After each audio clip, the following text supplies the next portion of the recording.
నమస్తే అండి, నా పేరు మనుగురు బాబూజీ. నేను గిరిజన విద్యార్థి సంఘం అల్లూరు జిల్లా అధ్యక్షుడిని. అదేవిధంగా మరి కుంతుర్ల పంచాయతీలో ఉన్నటువంటి వాస్తవాన్ని ఈరోజు వంతెరప గ్రామం, తిమ్ముడిపల్లి పంచాయతీ, పెదపల్లి మండలం, అల్లూరు సీతారామ జిల్లా వంతెరప గ్రామంలో రావడం జరిగింది. ఇక్కడ ఉన్నటువంటి వంతెరపని ప్రధానంగా ఉన్నటువంటి పీవీటీజీ గ్రామానికి మరి పిఎం జన్మ అనే గృహాలు అయితే మంజూరైంది, కానీ ఇక్కడ ఉన్న సమస్యలు ఇంకా ఉండిపోయింది. అదేవిధంగా ఇక్కడ ప్రధానంగా ఉన్నటువంటి సమస్య అంటే అంగన్వాడీ బిల్డింగ్. ఈరోజు పిల్లలు సుమారుగా ఒక 40 మంది దగ్గరికి ఉన్నారు. అదేవిధంగా ఇక్కడ ఒక 40 నుంచి ఒక 50 కుటుంబాలు నివసిస్తూ ఉన్నారు.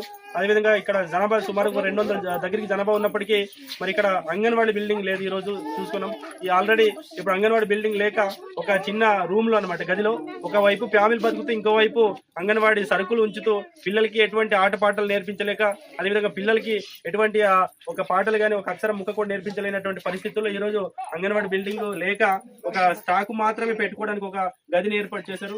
అదేవిధంగా దీన్ని పలుమార్లు అధికారుల దృష్టికి అంగన్వాడీ బిల్డింగ్ కావాలని మన మనవాళ్ళు విన్నవించుకోవడం జరిగిందంటే, కానీ ఇప్పటి వరకు ఎటువంటి అంగన్వాడీ బిల్డింగ్ ఏర్పాటు చేయలేదు.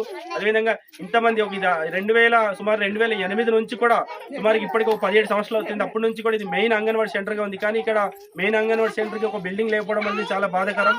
ఎందుకంటే ఈ రోజు చిన్న అంగన్వాడీ సెంటర్లకి బిల్డింగ్ ఉండే, కానీ ఈరోజు ఒక అప్డేట్ అయ్యి మెయిన్ అంగన్వాడీ సెంటర్ గా ఉన్నప్పటికీ పిల్లలకి ఎటువంటి అంగన్వాడీ బిల్డింగ్ లేకపోవడంతో చాలా ప్రజలందరూ కూడా చాలా ఇబ్బంది పడుతున్నారు. అదేవిధంగా ఇక్కడ ఉండేటువంటి స్కూల్ కూడా ఇక్కడ లేనటువంటి పరిస్థితి ఉంది, కానీ పక్కన ఉన్నటువంటి గ్రామానికి 1 కిలోమీటర్ నడుచుకుంటూ స్కూల్ కి వెళ్లి వస్తున్నారు.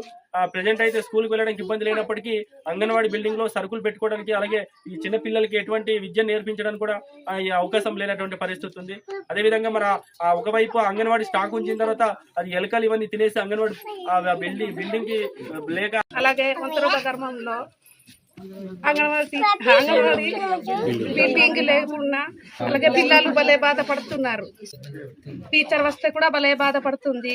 సామాన ఉంచడం కూడా పెట్టడం కూడా ఇప్పుడు పిల్లలకి నేర్పించడం కూడా అక్కడ ఇబ్బంది పడుతుంది. లేదు, అలాగే అంగన్వాడీ బిల్డింగ్ కూడా లేదు.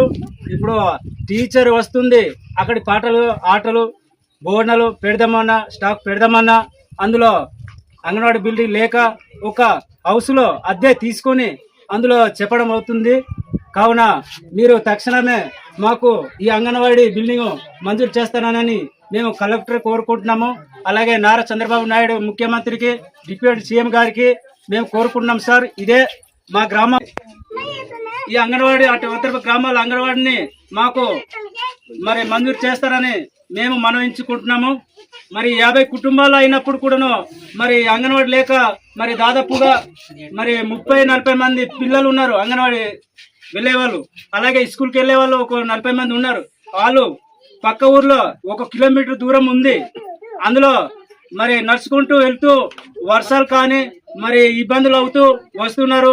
మరి 1 కిలోమీటర్ దూరం ఉంది. అలాగే అంత దూరం వెళ్ళే పిల్లల్ని ఇక్కడ 50 కుటుంబాల్లోనే దాదాపుగా ఒక 50 మంది పిల్లలు ఉన్నారు. కావున మాకు స్కూల్ కూడా మంజూరు చేస్తారని నేను మరవించుకుంటున్నాము. మరి ఈ అంగన్వాడీ కానీ స్కూల్ బిల్డింగ్ కానీ మాకు తక్షణమే మరి మంజూరు చేయాలని మేము కోరుకుంటున్నాము. మరి మంజూరు చేయనట్లయితే మేము